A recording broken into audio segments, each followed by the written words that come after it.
Hello, this is DeBacker. I lead the service provider product management and engineering team here at Extreme. And in today's session, we're going to be talking about the 5G wave and really what that means for networking. So let's get started. If we look at today's models, most of them are centralized. So what does this mean? Well, it means that the customer traffic, which is relatively low bandwidth, and the amount of data is relatively low, all funnels back into a centralized data center. The latency and performance of this is normally acceptable for today's standards. And really what we've been doing for the past several years is increasing capabilities within that data center. So we continue to add more compute and more storage. We do upgrades from 10 gig to 25 gig to 100 gig, moving to 400 gig. So we've really increased capacity and bandwidth within that single data center infrastructure. And all traffic is funneled into there. So applications are centralized, the traffic is centralized, management, operations, and things of that nature are relatively easy because I'm dealing with a centralized entity. I don't have to worry about the distributed nature of things. I have all of my information in one place. But now let's take a look at what's going to happen. Decentralization will happen. So now you can see the data center becomes much more diverse. We have the concept of still the core data center, but now we have access data centers and the multi-access edge. Now, why are we doing this? Well, 5G is going to unleash a tremendous amount of bandwidth. So now my customer traffic is going to have a much higher amount of bandwidth available to them. The latency and the performance will continue to increase. Latency won't increase, performance will increase, and we need to reduce the amount of latency for this application traffic. Now, we also need to continue to increase the capabilities within the data center. But now within the data center takes on a whole new meaning. It's not within the four walls of just the core data center, but it's within the entire construct of this network. So now distributed compute and storage will happen. Applications will get pushed closer to the users, more out to the edge. And really, this is just from the standpoint of I have so much data that I can't possibly funnel all that data down into a centralized data center where all of my apps sit. I don't have enough bandwidth, the latency will not work, the performance will not be there. So as the pipes become bigger, I have to spread out and get closer to those users. So the closer I can get to the users, the more distributed nature, the better the performance is going to be. The bandwidth, all of those types of things now become much easier from a user perspective because I'm only hitting it at the edge. Don't necessarily have to go all the way down into the data center. So this is a big change. In most cases, we don't really do this in today's environments. And it's not necessarily going to happen overnight, but this is what one of the things that 5G is going to bring into all types of networks is the fact that more capabilities, more applications, and things that are more decentralized. So what to consider? Really, there's three different areas. We talk in terms of scalability, visibility, and composability. So in the case here, let's talk about scalability. So as I mentioned, things are moving farther out. So think of it in terms of the fact that the circumference of your data center is going to greatly expand. Instead of just four walls inside of a core data center, now I have multiple data centers. I have access data centers. I have that multi-access edge compute solution. So you can see that scalability now really becomes two different things. Within the four walls of a core data center, I still have all of the same challenges. I still am moving from 25 gig to 100 gig to 400 gig and beyond. So within those four walls, I continue to expand. I continue to add compute, storage, and increase the bandwidth. All of those things will still happen. But now I'm going to start to do that further and further out. So when you think about the overall aggregate bandwidth of the entire network, it's going to expand by orders of magnitude. So now it's not, I'm just worried about, the performance within inside these four walls. I'm worried about the performance within the entire circumference of the data center.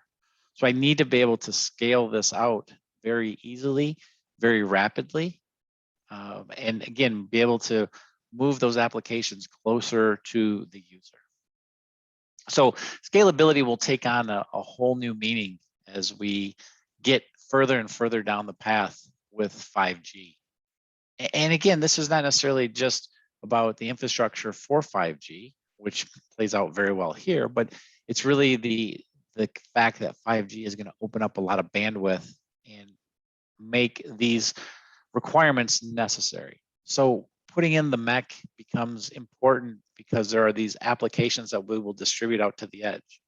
And whether those are IoT applications or maybe the ability to accumulate data from autonomous vehicles. There's so many different possibilities of what could happen here. And this is really one of those situations where the bandwidth does not become the limiting factor anymore. So once the pipes are opened up, then there's a lot of things that we can start to build. But we got to make sure that we have the infrastructure in place to accommodate that as it moves forward. So now visibility. As you can imagine, visibility becomes even more important because now I have to have visibility across this entire infrastructure.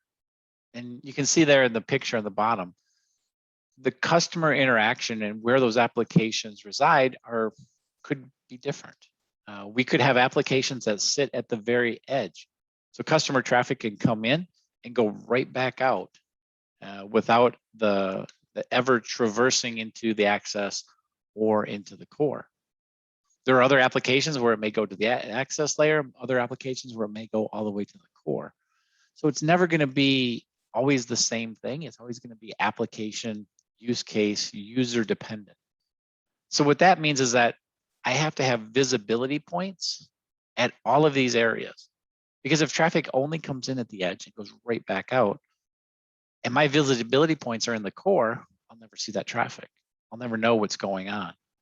So that piece becomes very important, that I have to put these visibility points in all these areas because I want to make sure that I have full visibility into everything that's happening across my network. Now, that opens up a whole nother area, right? How much data is there going to be? A tremendous amount of data.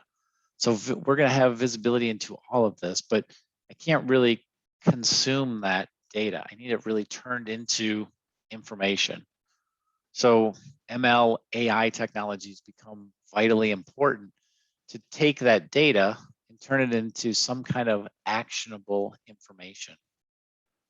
Now, even once we do that, the amount of information is going to be staggering. So that's where now we talk about actionable events. Call it auto remediation, remediation. There's a lot of different terms we can talk about in this area. But it's really about the fact that I have a bunch of data, I turn it into actionable items, and then I let my infrastructure take action on those. This will be a gradual process. It's not going to be just all or nothing. But as the amount of data grows, as the amount of visibility grows, then that means that I have to be able to take action on this information. And once that becomes so great that really it's not humanly possible for me to do that, that's where the information now is taken over by the ML AI engines, and I let the engines make those decisions on what actions to take. I mean, in some cases, it could be a little scary, but I think as we gradually grow into this, it will become a necessity. And in a short amount of time, it's going to become just a second nature that, of course, the system will take care of that for me. I really don't have to worry about those types of things. I don't even have to look at those things. Everything is taken care of for me. We will get there over time. And you can start to see some of the things that are capable today. It's really, we're in our infancy, and this will continue to grow. But I think it's going to grow at a much faster rate than most of us believe, because once those pipes are turned on and things start to happen, the amount of data is going to ratchet up very, very quickly. So also the last piece there, it says levels of visibility vary across the network. So as I aggregate more and more data into the core, right, the type of visibility, the type of tools and what I need can be and will be substantially different than the type of information I'm looking for at the edge. So this is not going to be a one size fits all. It's really what type of information am I most concerned about and at what point of the network. So it's going to be an interesting journey as we look at the network expanding, our need to have the visibility into that network expanding, and then what do we do with all of this information? A lot of things that are somewhat unknown, but we understand that from a architecture, design, topology, all of these types of things, putting these types of tools in place, putting the right architectures in place will help get us to where we need to be when all of these things continue to be turned on. Because we really need to get ourselves prepared as early as possible because it's going to happen very rapidly. And if we wait for it to come and then we try to do something, we're really going to be behind the curve in trying to accommodate what's necessary to support this type of a network with these type of applications and this type of bandwidth. And now let's talk about composability. So in today's architectures of just about every type of network, there are separate infrastructures built for different purposes. We may have a production network where the traffic goes across.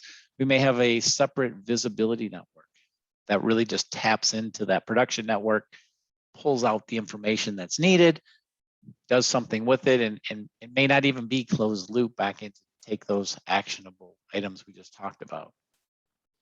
So our perspective here is that we need to create a single programmable infrastructure. We can compose the infrastructure to do exactly what you need to do. So as opposed to buying separate infrastructures that are somewhat purpose-built, let's have a single merged infrastructure that has the capability to do multiple functions simultaneously. So I want to be able to basically build what I need, when I need it, where I need it. Reducing that and eliminating that duplication, and really being able to customize the infrastructure. So as you can see from the picture here, we look at, again, the three very basic layers. We start at the platform layer. So let's pick the right platform infrastructure, whether those are physical switches, whether they're virtualized instances, whatever that ends up being, we pick the right platforms. Then we create a cloud native composable operating system. And this operating system allows you to spawn different services as needed for that specific use case. So if I need to do some visibility, I need some network packet broker functionality, while at the same time, I want to create an IP fabric, I want to merge that into a single application and into a single infrastructure so that I don't have to create a separate visibility infrastructure to give me all of this that I need. Now, why is this important? Well, if you kind of flip back a couple of slides to what we talked about, the circumference of the data center is getting much, much larger. So if I have, instead of one core data center, I have 20 or 30 of these MEC and access and core data centers, how am I going to build a separate visibility infrastructure across all of those to look at all that traffic? It's going to be almost impossible. It's definitely going to be cost prohibitive. So as you can see now, the circumference of the data center gets bigger. The requirements for visibility get bigger. Of course, the underlying base infrastructure to run, all of our technologies, whether it's an IP fabric or whatever else we use for that use case, that's a given. But now I need to be able to combine all of these things because I can't afford to build separate infrastructures and try to tie all of this together. I can't afford to just do a minimal amount of visibility. That's maybe something that are features that are baked into most switches and routers today. I really need that next level beyond what I can do. So the idea of 5G kind of builds. 5G is going to open up a bunch of bandwidth. So that's going to force me to increase the circumference of my data center. the amount of bandwidth and the amount of traffic and everything going on is going to need, or is going to necessitate me to have much better visibility into that infrastructure. And now I need an infrastructure that is composable, where I can enable this feature functionality wherever it is I need it, because I really can't afford to duplicate this entire huge circumference of a data center just for production and for visibility. So it all needs to come together. So hopefully, as you can see, that there's a method to the madness here of why scalability and visibility and composability become really important. You know, and 5G is not necessarily the only lever for this, but it's one thing that, you know, a very large shift from a technology perspective, in that the fact that much more data, the pipes are getting much bigger. And so that state of affairs happening there with the pipes getting bigger is really going to necessitate us being able to do all of these other things. Because if we try to just open up big pipes with 5G and use our existing network models, they're going to break. There's no doubt about it that the structure, the architecture, the things that we have in place today are not built to support things that 5G will enable. So we need to start to really get ourselves ready for how all of these things will play out and come together. So in summary, networking is going to evolve. It's going to evolve very rapidly. As I mentioned, scalability is defined now in terms of bandwidth and circumference. Visibility at all layers becomes, you know, very important for that source of information and the ability to do remediation. And composability eliminates that infrastructure silos. So now I can create that customized network. So again, as we think about where things are going and how we want to make sure that we've been able to prepare ourselves, you know, how big will the circumference of your data center become? It really depends on your business, your use cases, and what's going to happen. I can almost guarantee that the circumference of your data center will get bigger than it is today. How much bigger really depends.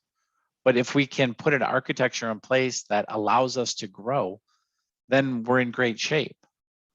If I have an architecture that can support a MEC environment, and whether it's 2 sites or 2,000 sites, the architecture supports that type of a scalability in the circumference of my data center, that's a great starting point. But now to do that, I have to have the visibility. I have to be able to manage this infrastructure. I wanted to be able to automate the infrastructure, all of the good types of things that you can think about, eliminating the manual provisioning and things of that nature. Because again, how am I going to manually try to keep up when I have all of these sites located, you know, potentially around the world? The tools become so much more important. That's where, you know, not only just the visibility, but the automation, the management, all of these things come together into this bigger, larger infrastructure. So I got to have the right tools in place, or else I'm never going to be able to keep up. So all of these things really do play together. I think this is really, you know, just our opportunity to let you know from our perspective what we see coming down the pipe. You know, it's really not a matter of if this is going to happen, it's when. I mean, 5G is somewhat here, and 5G is going to stay. So the changes that will happen will be massive. It's really just a matter of, you know, how fast. And really, we just want you to make sure that these are thought starters for you to prepare yourself for what we see coming down the pipe. So with that, I hope this session was useful. I wanted to keep it, you know, nice and short and concise, and hopefully, like I said, very useful, good information. Thanks for attending, and have a great day.